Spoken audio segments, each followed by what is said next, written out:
teman-teman sekalian, kita langsung masuk ke sesi yang kedua, dan sesi ini akan dipandu oleh Pak Jontor Situmorang sebagai moderator. Pendeta Dr. Jontor Situmorang adalah pengurus persetia, teman-teman. Beliau adalah dosen di STT Abdi Sabda Medan. Ada peserta dari Medan? Mana nih Medan, Mujua-jua? Mujua-jua.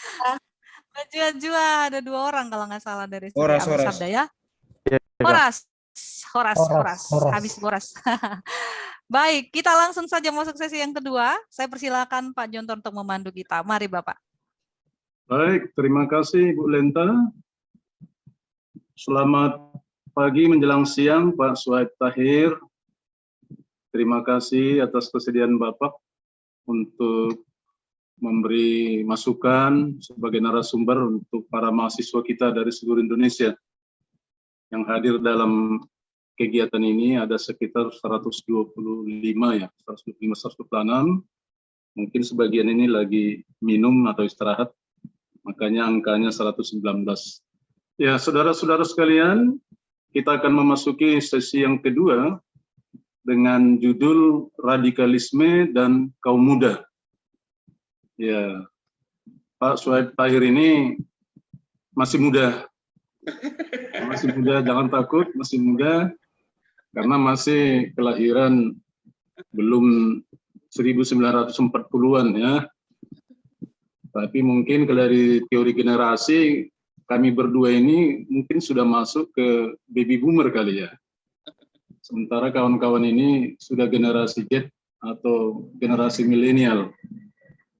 Saudara-saudara, saya mau sampaikan kurikulum vitae daripada Bapak ini ke tengah-tengah kita. Saya akan bacakan saja. Jadi Bapak kita ini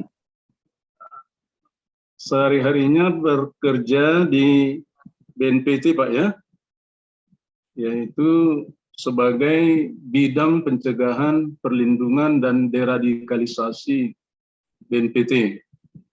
Jadi pasti seperti dibilang Ibu Lenta tadi, data-data tentang ya masalah-masalah terorisme, radikalisasi yang ada di Indonesia, mungkin juga yang ada di dunia ini, Bapak kita ini sudah punya datanya, mungkin bisa kita dengar nanti. Dan Bapak kita ini studinya lebih banyak di luar daripada Indonesia saya kira ya. Karena S1-nya ini dari Universitas Al-Azhar di Kairo. S2-nya dari Universitas Islam Omdurman, Sudan. S3-nya juga dari Universitas Islam Omdurman, Sudan. Nah, tentu dari pengalaman belajar di luar negeri ini banyak juga perbandingan nanti yang bisa diperhadapkan dengan konteks kita di Indonesia. Narasumber kita ini banyak menjadi narasumber dalam berbagai kursus dan pelatihan, dan juga banyak menulis karya tulis, terutama yang berhubungan dengan radikalisme dan ISIS. Ada buku yang menarik, ISIS Bukan Islam, kemudian juga Waspadai ISIS, juga membongkar narasi radikalisme dan terorisme dalam bungkus agama. Dan mungkin ada ya artikel-artikel lain juga yang belum dicantumkan di sini, saya yakin pasti banyak itu, karena Bapak ini sering menjadi narasumber. Saudara-saudara, kesempatan ini kita pakai untuk menerima banyak masukan dari beliau, dan kepada Pak Suhaib Tahir, kami menawarkan waktu pemaparan materinya bisa sampai jam 11.15 Pak ya. Nanti dari jam 11.15 sampai 12.15 akan ada ruang tanggapan atau sesi tanggapan atau diskusi. Bisa begitu Pak ya? Ya, siap Pak. Baik Pak. Jadi dengan demikian kita berikan waktu dan kesempatan kepada Pak Suhaib Tahir. Silakan Pak.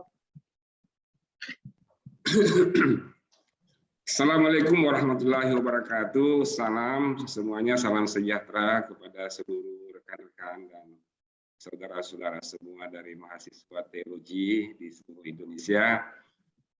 Senang sekali bisa bertemu dengan semua saudara-saudara dari seluruh Indonesia ini.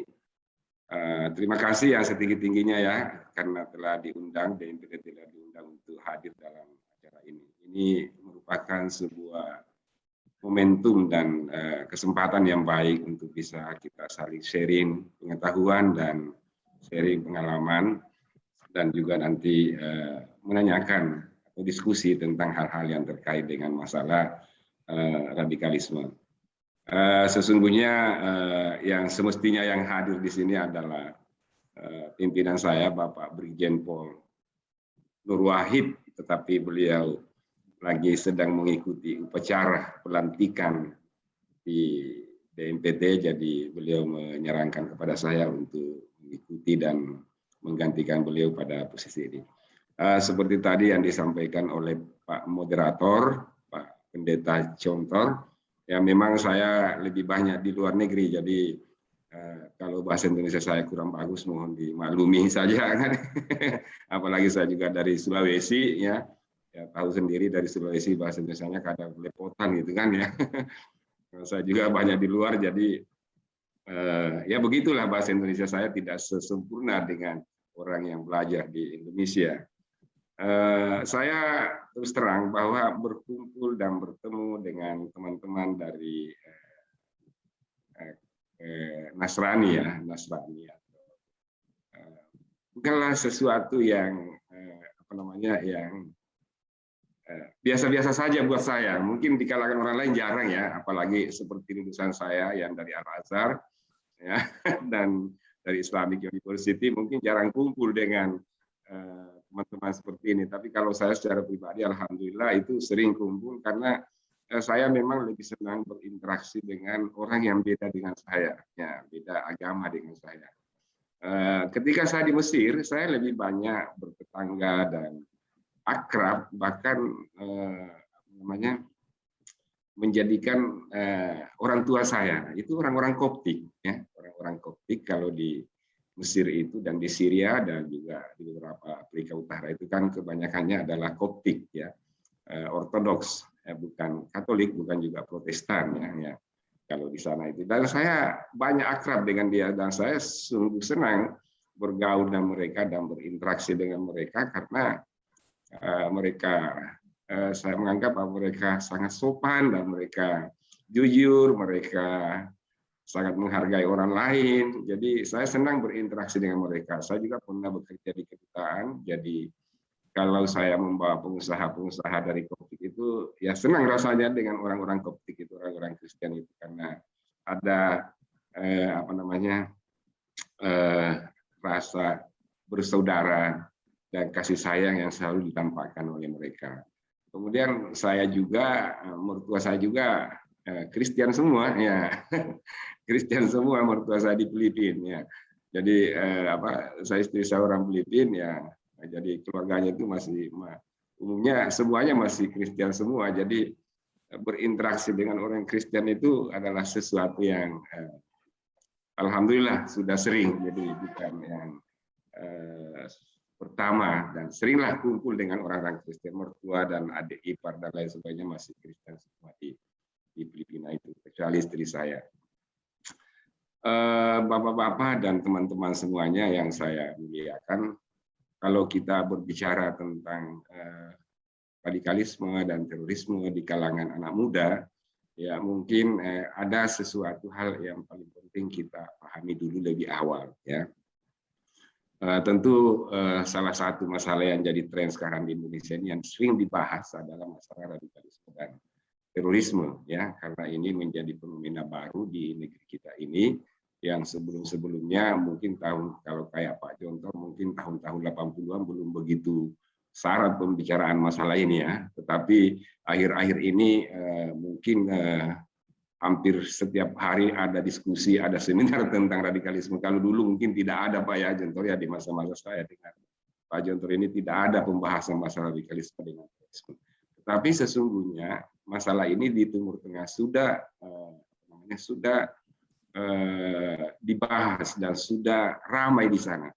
Artinya kalau pimpinan saya mengatakan tadi pagi, sampai kapan ini kita melakukan penangkapan terhadap kelompok radikal?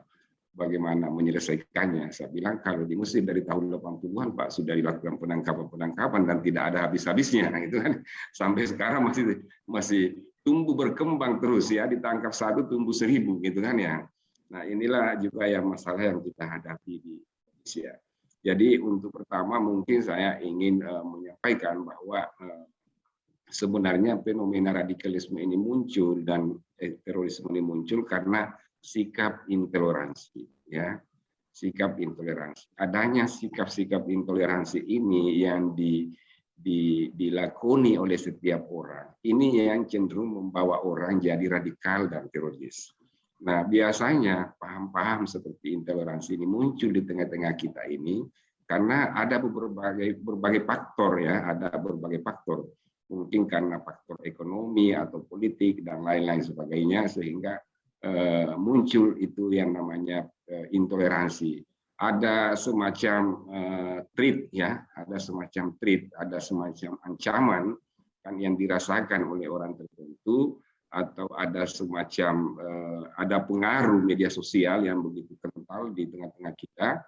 Kemudian ada ideologi-ideologi baru yang muncul, misalkan seperti liberalisme, sekularisme dan lain-lain sebagainya, sehingga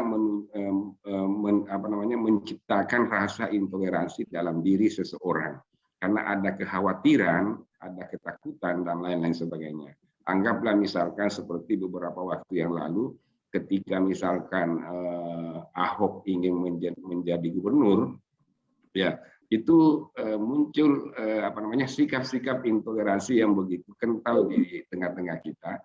Karena ada semacam ketakutan ya, ada semacam ketakutan dalam diri seseorang bahwa jika si ini nanti yang berkuasa maka saya nanti akan hilang, kan ya.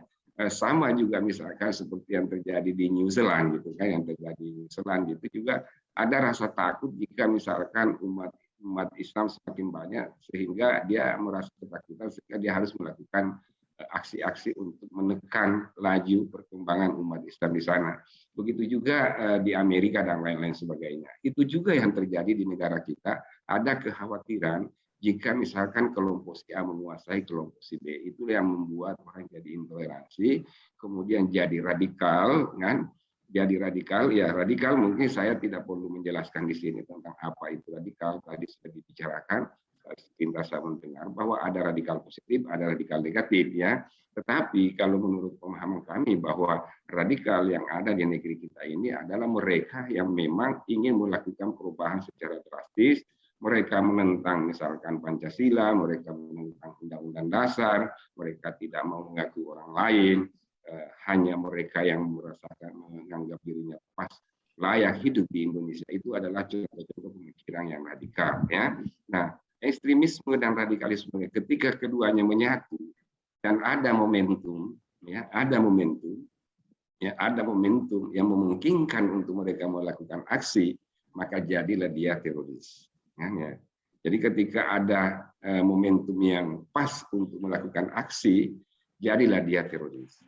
Jadi kalau pemahaman kami itu bahwa semua terorisme itu pasti intoleran dan radikal. Tetapi belum tentu semua ekstremisme itu atau orang yang radikal itu jadi teroris. Ya, jadi semua yang teroris itu pasti radikal dan ekstrim. Tetapi belum tentu semua yang ekstrim dan radikal itu teroris. Karena banyak orang yang ekstrim, banyak orang yang berpikirnya radikal, tetapi dia tidak melakukan aksi. Dia tidak melakukan tindakan kekerasan sebagaimana yang sudah dilakukan oleh sebagian orang yang berpaham radikal dan ekstrim. Itu pertama, Pak. Ya. Kemudian yang kedua, ya, yang saya ingin sampaikan bahwa di Indonesia ini masalah ini sebenarnya sudah lama, ya, bukan masalah baru, ya.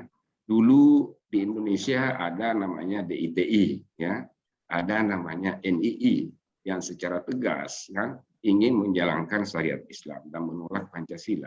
Kan? Mereka ini sebenarnya adalah bibit-bibit ya yang kemudian nanti menjadi kelompok-kelompok radikal di kemudian hari. Ya, DITI ini dan NII ini, khususnya NII sampai saat ini masih ada di Indonesia. Ya, kita baru mendengar beberapa waktu yang lalu ada yang dibayat, misalkan di Garut itu dari kalangan NII yang ingin menjadikan negara ini sebagai negara khilafah atau ingin menjadikan negara ini negara Islam. Kelompok-kelompok NII ini sampai saat ini masih bertebaran di mana-mana dan melakukan provokasi dan propaganda di mana-mana. Dan kelompok NII inilah yang kemudian juga menjadi Jamaah Islamiyah di Indonesia. Ya. Jamaah Islamiyah yang dipimpin oleh Abu Bakar Bashir. Dari Jamaah Islamiyah inilah juga lahir kelompok-kelompok yang ada di Indonesia yang kita kenal dengan Jamaah Ansarud Daulah, Jamaah Ansarut Tauhid, Mujahidin Indonesia Timur, Mujahidin Indonesia Barat, yang anggotanya di lapangan itu masih ada. Masih ada di lapangan. Pendukungnya di lapangan masih ada. Anggaplah misalkan Mujahidin Indonesia Timur. Itu di bagian Sulawesi masih banyak, ya. Bukan saja yang ada di Poso, tetapi di luar juga itu banyak, kan? Begitu juga Jamaah Ansarud Daulah, ya, juga adalah masih banyak di sini di Indonesia, di Bandung, di Jawa Barat, di Jawa Tengah itu pendukung-pendukungnya itu masih ada, sel-selnya itu masih banyak, ya. Tetapi ketika NII dan DITI begitu masuk di Indonesia, yang dilakukan adalah operasi militer, sehingga tidak begitu muncul karena dilawan oleh kekuatan oleh pemerintah Indonesia. Kemudian mohon maaf Pak Tahir, ya, Pak, ya. Apakah kami tampilkan saja PowerPoint-nya, Pak? Boleh, ya. Oh iya. Ya, boleh, izin boleh. dulu. Ya, sebentar ya, Pak. Boleh ya. Lupa saya juga kasih tahu tadi ya. Iya, makanya. Ya. Terlalu asik kamunya ya. Ya. Apa namanya? Di zaman Orde Baru itu adalah operasi intelijen dalam menghadapi Jamaah Islamiyah. Dan kelompok-kelompok inilah yang kemudian banyak hijrah ke Malaysia dan kemudian ke Afghanistan pada masa itu. Tetapi operasi militer yang dilakukan oleh pemerintah mampu menekan penyebaran dan penyebaran dan aksi-aksi yang direncanakan oleh kelompok ini. Karena ya kita tahu bagaimana Orde Baru itu ada subversif ketika itu melawan Pancasila atau melawan pemerintah, itu bahkan dihajar oleh pemerintah. Nah, karena itu mereka pada lari ke Malaysia dan selanjutnya mereka pada ke Afghanistan, dan itulah yang kemudian kembali ke Indonesia pada tahun 2000-an dan itulah yang melakukan aksi-aksi terorisme. Nah, seperti misalkan ya pengeboman di Bali, pengeboman sejumlah gereja di seluruh Indonesia, itu semua adalah kelompok-kelompok Jamaah Islamiyah yang berafiliasi ke Al-Qaeda. Ya, berafiliasi ke Al-Qaeda artinya mereka menerima training, mereka menerima doktrin, mereka menerima pemahaman keagamaan, itu semuanya dari Al-Qaeda. Dan inilah yang kemudian melakukan pada tahun 2000-an itu melakukan aksi-aksi pengeboman hampir di seluruh Indonesia, terutama targetnya itu adalah para gereja-gereja dan juga beberapa hotel dan lain sebagainya dan kedutaan. Kemudian di era reformasi ini, ya, karena situasinya sudah berbeda, makanya mereka muncul berbagai kelompok yang mengatasnamakan bukan lagi Jamaah Islamiyah, bukan lagi DITI, NII, tetapi semuanya itu sebenarnya bersumber dari DITI, NII, dan dari Jamaah Islamiyah, yaitu JAD, ada Jamaah Ansarud Daulah, ada Jamaah Ansarud Syariah, ada Jamaah Ansarud Khilafah, ada Jamaah Ansarut Tauhid, ada Mujahidin Indonesia Barat. Kalau Mujahidin Indonesia Barat ini sudah bisa dikatakan sudah habis, dan ada Mujahidin Indonesia Timur yang ada beroperasi di bagian Sulawesi Tengah. Nah, pendekatan yang dilakukan dalam penyelesaian masalah fenomena-fenomena seperti ini pada masa reformasi ini adalah kita melakukan pendekatan hukum. Artinya siapapun yang bersalah harus diproses secara hukum, kecuali misalkan Densus kadang mengambil tindakan-tindakan tindakan-tindakan strike, preventive strike istilahnya, ya, menembak ketika itu memang mereka melakukan perlawanan dan terbukti memang sudah ingin beberapa bukti menunjukkan bahwa mereka ingin melakukan aksi-aksi terorisme. Ya. Kemudian selanjutnya, ketika kita berbicara masalah terorisme dan radikalisme, itu tentu kita harus mengetahui bahwa ada berbagai jenis sebenarnya tindakan-tindakan terorisme itu dan radikalisme. Pertama, ada yang kita kenal dengan self-radicalism terrorism. Artinya orang-orang yang melakukan tindakan kekerasan, tetapi semata-mata tujuan pribadi. Ya, jadi misalkan orang melakukan yang di jalan itu yang nahan-nahan orang, kemudian dia perampok motor itulah, dan apa istilahnya itu ya. Itu juga adalah tindakan terorisme. Tawuran-tawuran itu juga tindakan terorisme, ya. Tetapi itu adalah motifnya adalah motif pribadi, ya, motif pribadi akhirnya sehingga tidak menjadi konsen bagi kita di BNPT, ya. Kemudian ada separation radical terrorism, ada gerakan radikal yang mengarah kepada pemisahan, ya, seperti yang terjadi di Papua. Misalkan ada tindakan-tindakan teroris yang dilakukan oleh kelompok-kelompok tertentu yang mengarah kepada pemisahan. Itu juga dikategorikan adalah kelompok teroris. Di beberapa negara juga, misalkan di Afrika, banyak kelompok-kelompok bersenjata yang mengatasnamakan agama yang oleh PBB juga dikategorikan sebagai gerakan teroris karena berusaha memisahkan diri dari negara itu. Misalkan anggaplah Lord Resistance Army yang ada di Uganda, ya, yang berjuang atas nama agama, tetapi PBB dan beberapa negara menganggap bahwa itu adalah kelompok-kelompok teroris. Dan ini juga sebenarnya kalau kami di BNPT selama ini tidak menjadi perhatian di situ karena itu adalah bagian dari TNI. Kemudian narkoterorisme. Narkoterorisme ini seperti yang kita ketahui bahwa para bandar-bandar teroris ini juga melakukan tindakan-tindakan terorisme, ya. Mereka juga melakukan kekerasan di mana-mana, ya. Tetapi ini juga adalah bagian dari polisi. Kemudian ada religious radical terrorism. Ada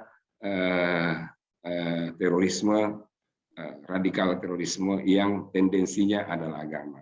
Dan itu yang terjadi akhir-akhir ini dan di mana-mana terjadi, khususnya di Timur Tengah dan di Asia dan di beberapa negara lainnya.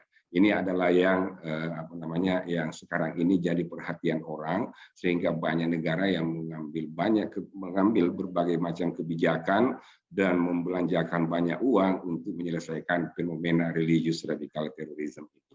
Ya. Mau kemana? Ya. Kan itu enggak tadi. Hah? Ya, kemudian kita juga harus mengetahui bahwa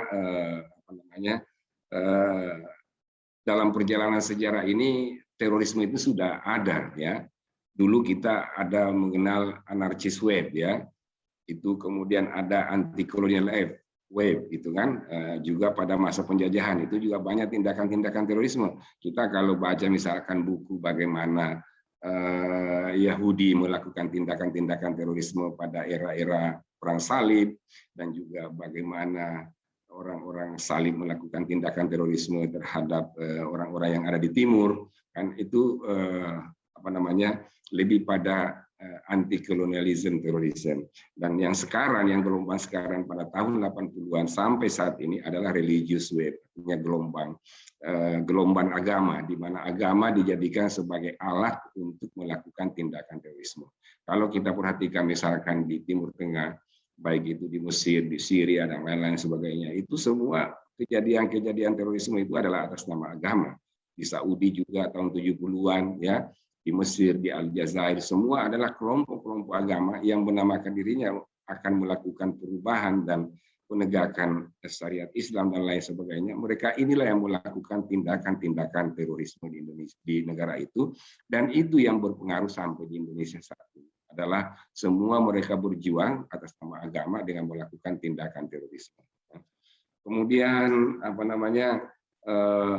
ketika kita berbicara masalah terorisme, saya pikir semua agama itu pernah mengalami nasib yang sama, ya, baik itu Kristen, Yahudi, Buddha, dan lain-lain sebagainya, itu semua ada di dalam, kalau kita buka buku-buku sejarah, semua pernah terjadi, baik itu di kalangan Kristen maupun di kalangan Yahudi, di kalangan Islam, Buddha, Hindu, dan lain-lain seperti di Myanmar, ya, yang baru-baru ini, di Amerika baru-baru ini, di New Zealand, di Israel, itu semua agama itu memiliki kelompok-kelompok yang berpaham terorisme. Tetapi sekali lagi bahwa satu pun agama di dunia ini tidak ada yang mengajarkan terorisme. Tetapi di dalam kelompok itu di dalam agama itu ada kelompok-kelompok yang sering menafsirkan agama itu dengan cara yang cenderung kepada kekerasan, dan itulah yang kemudian menjadi kelompok-kelompok terorisme. Kemudian kalau kita melihat kelompok terorisme yang ada di Indonesia, ya, itu tidak terlepas dengan kelompok-kelompok terorisme yang ada di Timur Tengah. Hampir semua kelompok-kelompok yang ada di Indonesia ini, seperti yang saya tadi katakan, seperti Jamaah Ansarud Daulah, Jamaah Ansarud Syariah, Jamaah Ansarud Khilafah, itu adalah genealoginya itu semuanya bersumber dari Timur Tengah. Ada di Mesir misalkan, anggaplah ketika di Mesir pada tahun-tahun 70-an, 60-an, itu salah satu kelompok misalkan yang paling dominan dalam upaya menegakkan syariat Islam adalah kelompok Ikhwanul Muslimin, ya. Kelompok Ikhwanul Muslimin ini di Mesir yang lahir pada tahun 1926 ini kan begitu gencar melakukan perlawanan terhadap pemikir-pemikir nasionalisme. Ikhwanul Muslimin inilah awalnya. Kemudian lahir kelompok-kelompok lain, ya, seperti Jamaah Islamiyah, kemudian Jamaah Takfir wal Hijrah, karena menganggap bahwa perjuangan melalui Ikhwanul Muslimin di Mesir itu dianggap tidak bisa berhasil. Oleh karena itu mereka mengubah cara melakukan perjuangan melawan pemerintah dengan membentuk kelompok yang kita kenal dengan Jamaah Takfir wal Hijrah dan juga Jamaah Islamiyah. Kelompok-kelompok inilah yang kemudian menyebar ke mana-mana dan menyusun panduan-panduan bagaimana berjihad.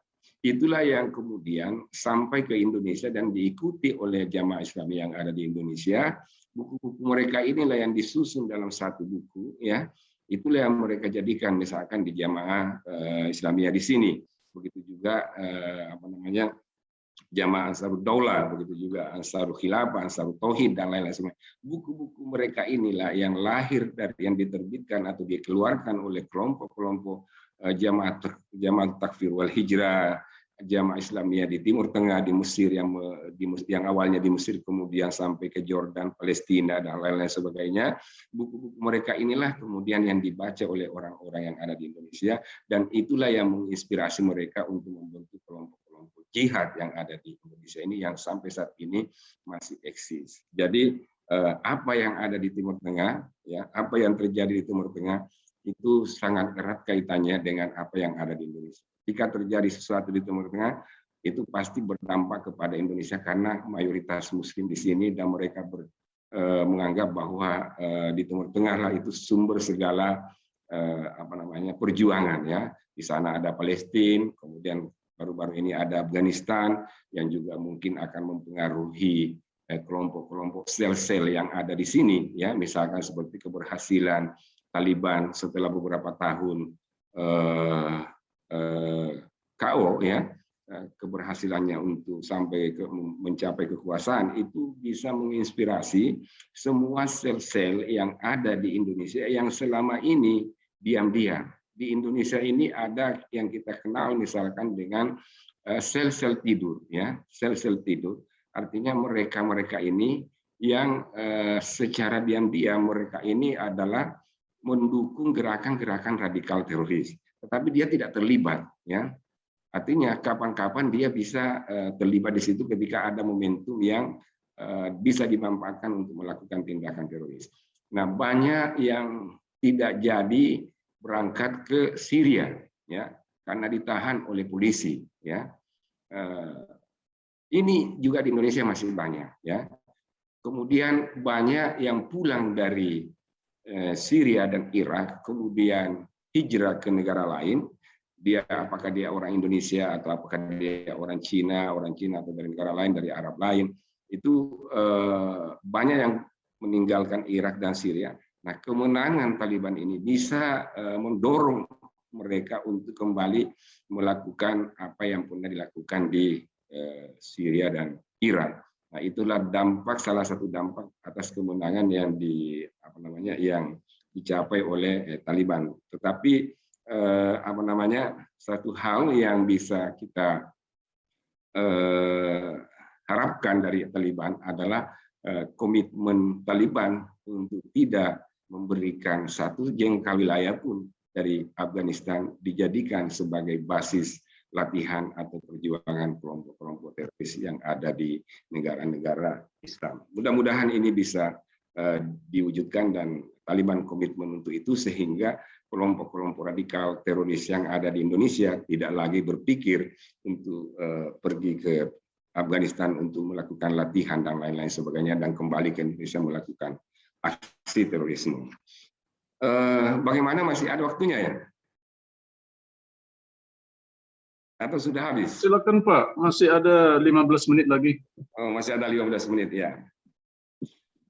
Kita juga ketika kita berbicara tentang terorisme dan radikalisme itu ada push-faktor dan pull-faktor ya. Ada juga push-faktor dan pull-faktor. Ini tidak bisa lepas dari situ. Push-faktor itu banyak hal, bisa itu politik, bisa ekonomi, bisa sosial, pendidikan, atau masalah-masalah pribadi.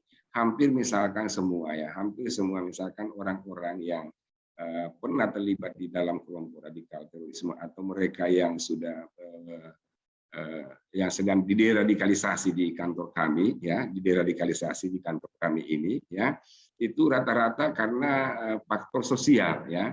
Mereka misalkan bercerai dengan istrinya atau ribut dengan keluarganya, kemudian tidak bisa lagi hidup tentram, akhirnya mereka ditemukan oleh kelompok garis keras atau kelompok-kelompok radikal, kemudian mereka dipengaruhi, jadilah dia masuk di dalam kelompok-kelompok itu. Di tempat kami ini ada hampir semua misalkan yang sudah menjalani tahanan, misalkan sudah menjalani tahanan itu sebelum keluar harus deradikalisasi dulu ya, harus diberikan pelatihan, pendidikan, wawasan kebangsaan dan lain-lain sebagainya, itu harus dibekali dulu sebelum mereka direintegrasi ke masyarakat. Nah, pengalaman dari interview kami dengan mereka itu bagaimana mereka terlibat di dalam jaringan-jaringan itu adalah rata-rata karena faktor sosial ya, mungkin karena dia ribut sama keluarganya atau apa dan lain sebagainya, atau karena faktor lain misalkan seperti pertemanan, solidaritas antara teman ya. Jadi mungkin karena temannya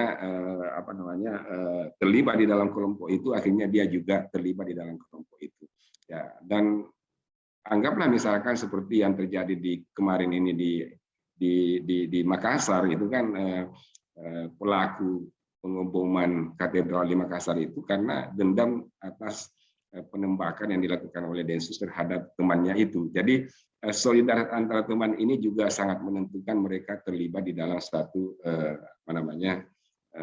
jaringan terorisme. Kemudian ada pull faktor ya, ada pull faktor. Mereka biasanya diiming-iming oleh janji-janji bahwa kalau kamu masuk di sini kamu akan mendapatkan ini dan lain-lain. Kalau kita misalkan beberapa tahun yang lalu menyaksikan konten-konten propaganda yang dilakukan oleh kelompok-kelompok ISIS, itu rata-rata lebih dari 1.000 orang Indonesia yang bergabung ke sana itu rata-rata karena mereka bercita-cita untuk hidup di sebuah negara yang Islami. Padahal apa yang disampaikan lewat konten-konten propaganda ini sama sekali berbeda dengan kenyataannya yang ada di sana. Ya, jadi misalkan konten-konten propaganda yang disebarluaskan oleh ISIS, misalkan bahwa di sana pelayanan rumah sakit gratis, bagus dan lain-lain sebagainya, tidak ada bayar dan ini dan itu semua disebar dan itu banyak yang terpengaruh. Jadi mereka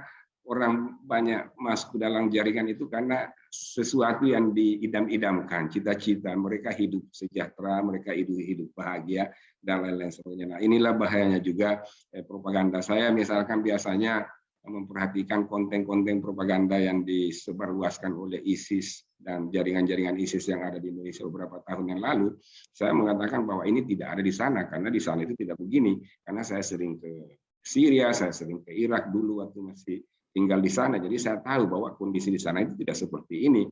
Bagaimana dalam tempo waktu ISIS berkuasa bisa membangun rumah sakit seperti ini, bisa membangun taman seperti itu, sesuatu yang tidak mungkin.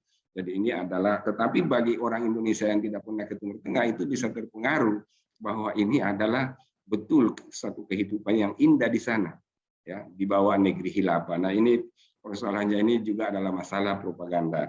Kemudian mereka juga misalkan dijanjikan dengan posisi, ya, posisi. Nah, sekarang ini misalkan seperti yang kita sering baca, dan sering kita dengar, banyak pegawai-pegawai negeri atau banyak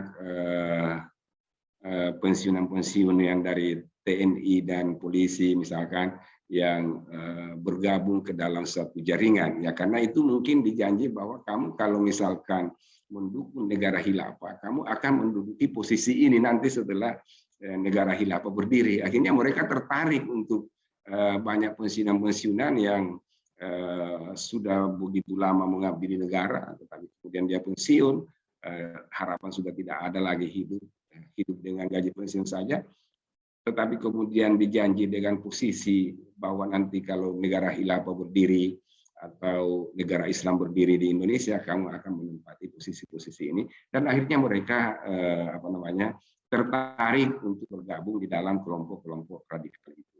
Itu banyak fakta yang terjadi seperti ini. Ya,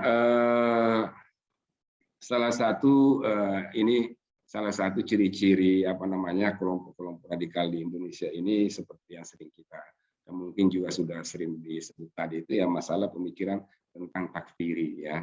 Ideologinya itu adalah takfiri, ya. Ideologinya itu takfiri dalam artian bahwa mereka itu meyakini dengan sesungguhnya, ya, bahwa yang berbeda keyakinan dengan dia itu adalah kafir. Itu adalah ideologi mereka. Mereka punya pemahaman seperti ini. Jadi siapapun yang berbeda dengan dia, bukan saja Kristen, bukan saja Hindu, Buddha, yang Muslim sendiri, kalau dia tidak sekeyakinan dengan dia, itu dianggap kafir. Ya, itu ideologi mereka. Jadi memang sudah meyakini dengan sesungguhnya bahwa yang berbeda dengan dia, ya, walaupun dia Muslim, itu adalah kafir. Kemudian yang kedua, itu mereka meyakini bahwa kita harus keluar dari masyarakat yang bukan masyarakat kita. Ya, kita tidak bisa hidup di dalam di dalam masyarakat yang bukan masyarakat kita. Oleh karenanya timbul atau muncul banyak fenomena-fenomena di ruang-ruang publik, ya, sekarang ini seperti fenomena eksklusivisme, ya. Dulu misalkan tadi dikatakan dulu misalkan si A ini orangnya santai, bisa main poli sama-sama, bisa bareng makan-makan sama-sama, tetapi lalu kemudian beberapa bulan kemudian sudah tidak mau lagi main poli bareng, sudah tidak mau lagi kumpul-kumpul, mereka sudah pakai hijab dan lain-lain sebagainya, sudah tidak mau lagi gabung dengan tetangga-tetangga. Artinya mereka karena memang punya pemikiran harus meninggalkan orang lain yang berbeda dengan pemikiran. Nah, orang-orang yang seperti ini sebenarnya sudah mengarah kepada radikalisme terorisme. Artinya mereka ini sudah, orang kalau sudah masuk ke sana, mereka hanya tinggal menunggu momentum untuk bisa menjadi terorisme, ya. Kita misalkan dengar kasus seorang gadis wanita yang beberapa waktu yang lalu ingin mengebom di Mabes Polri, ya. Mereka adalah awalnya biasa saja aktif, tapi lalu kemudian menghilang karena mungkin dipengaruhi dan lain sebagainya, kemudian menyendiri, kemudian dia rela melakukan aksi, ya. Itu karakteristik mereka itu. Jadi eksklusif, kemudian intoleran, kemudian fanatik dan radikal, itu adalah karakter mereka ini, ya. Kemudian teman-teman semuanya juga, ya, khususnya di kalangan mahasiswa ini ada beberapa hal yang mungkin juga perlu dipahami, ya, perlu dipahami bahwa media internet ini adalah bagian yang tak terpisahkan dari alat yang digunakan oleh kelompok-kelompok radikal. Internet ini adalah bagian yang sangat penting di lingkungan mereka. Pertama, kenapa mereka memilih internet sebagai salah satu sarana untuk melakukan doktrinisasi? Karena internet ini pertama biayanya murah, ya, jangkauannya luas, dan tidak mengenal waktu, ya, sehingga dianggap bahwa ini adalah salah satu strategi utama yang bisa digunakan untuk merekrut orang dan lain sebagainya. Nah, mereka di dalam misalkan menentukan target-target itu, dia mengamati siapa-siapa yang aktif di media sosial, ya. Mereka mengamati siapa-siapa yang aktif di media sosial, Lalu mereka mengkategorikan para netizen ini dalam 3 kategori, ya. Dalam 3 kategori, ada yang mereka anggap normal, kan? Kemudian ada yang dianggap passive support, ya. Kemudian ada yang dianggap active support, ya. Normal kalau misalkan saya membuka Facebook atau WhatsApp dan lain-lain sebagainya, tapi biasa-biasa saja, yang saya posting mungkin hal-hal yang lucu-lucu atau yang positif-positif saja, ya. Dia itu memperhatikan gerak-gerik netizen-netizen ini. Kalau misalkan orang passive support itu, dia misalkan, oh ini suka men-share, oh ini suka baca-baca artikel seperti ini. Saya misalkan recruiter, saya misalkan menulis tentang tentang khilafah Islam atau intoleransi, ya. Lalu saya like atau saya share tulisan-tulisan itu, dia tentu akan mengetahui bahwa si A ini adalah karakteristiknya begini, ya. Nah, ini menjadi target mereka, bahwa passive support itu menjadi target mereka karena dia mulai mendukung, ya. Dia mulai mendukung dan dia simpati terhadap narasi-narasi yang dikembangkan oleh kelompok-kelompok radikal ini. Kemudian active support ini mulai terlibat, ya. Mulai terlibat mendukung secara langsung, mensosialisasikan dan lain-lain sebagainya. Inilah kemudian active support ini dan passive support ini yang akan menjadi target mereka untuk direkrut.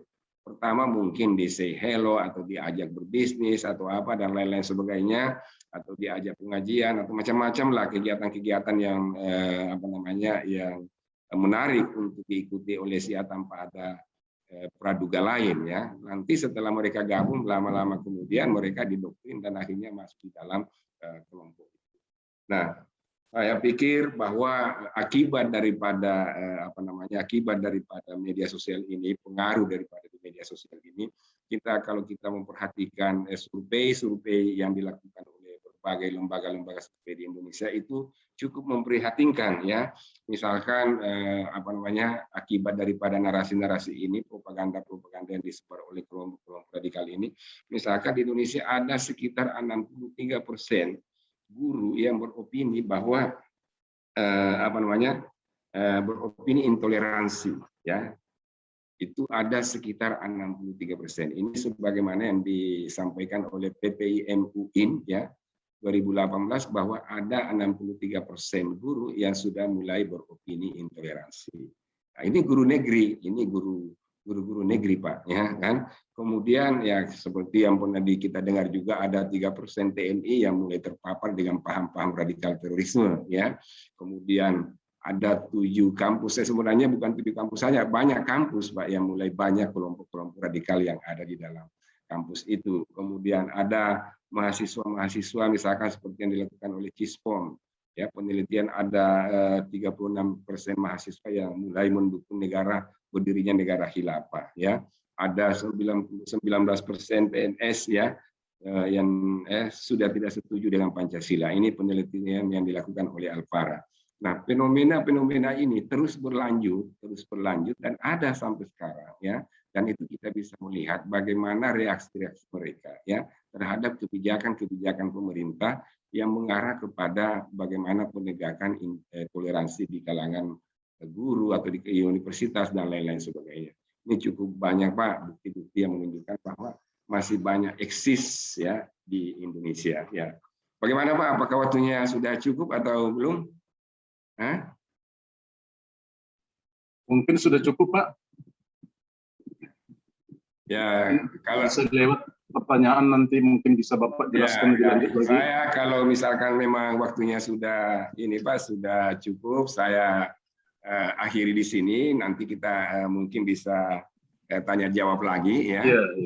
Tanya jawab biar lebih panjang waktunya. Tetapi ada beberapa hal yang perlu saya sampaikan, bahwa kita ini di Indonesia yang paling penting kita perkuat sekarang ini adalah integriti nasional kita, ya. Kita harus membuat integriti, harus kita memahami apa itu national security, ya. Kita harus memahami apa itu national interest. Bagi mahasiswa saya ajak agar hal-hal yang seperti ini harus betul dimengerti, ya, bahwa apa itu national integrity, apa itu national security, apa itu national interest, supaya kita tidak mudah terpengaruh dengan paham-paham yang sengaja mengadu domba antara satu dengan yang lain. Saya pikir cukup itu yang saya bisa sampaikan, Pak. Terima kasih banyak dan mudah-mudahan ada manfaatnya, dan selanjutnya saya serahkan kepada moderator. Baik, Pak Suhaib Tahir, terima kasih atas penjelasannya. Sudah banyak hal yang kita dengar hari ini, bahwa ternyata radikalisme itu berkaitan erat dengan terorisme, karena di dalamnya ada sikap intoleransi, dan intoleransi ini muncul banyak faktor, Pak ya, faktor ekonomi, politik, faktor sosial, pertemanan, dan solidaritas.